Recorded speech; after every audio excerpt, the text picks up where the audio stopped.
یہ ٹوٹکے کل پڑھو گے تو فائدہ نہیں دیں گے، آج ہی پڑھ لیں۔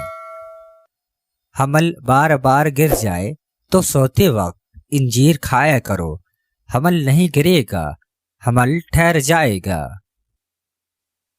پیشاب میں جلن ہو تو پیشاب سے پہلے پیاز کاٹ کر تھوڑا کچا کھا لیا کرو، پیشاب صحیح آئے گا۔ بیوی کو جلد حاملہ کرنا ہے تو ہریسہ کھا کر بیوی کے پاس جایا کرو، بیوی جلد حاملہ ہوگی۔ پاخانہ سخت آئے تو پاخانے سے پہلے تھوڑے آڑو کھا لیا کرو، پاخانہ کھل جائے گا۔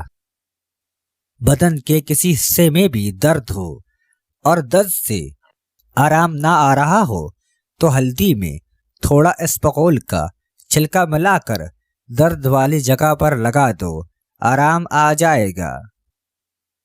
کام کرتے وقت سر کو چکر آئیں تو چھاؤں میں بیٹھ کر مولی کھا لو، چکر آنا بند ہو جائیں گے۔ گھر میں مچھر نہ جا رہی ہوں تو اگربتی کو گھر کے صحن میں رکھ دیں، مچھر بھاگ جائیں گے۔ موٹے اور بڑے پیٹ پر السی کا تیل لگائیں، 10 دن میں پیٹ چھوٹا ہو جائے گا۔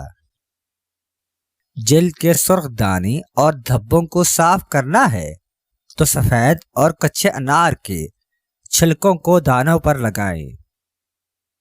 کینوں کے چھلکوں کو کچھ دن سکھا کر صابن میں مکس کر کے چہرے پر لگائیں، چہرہ چاند جیسا نکھر جائے گا۔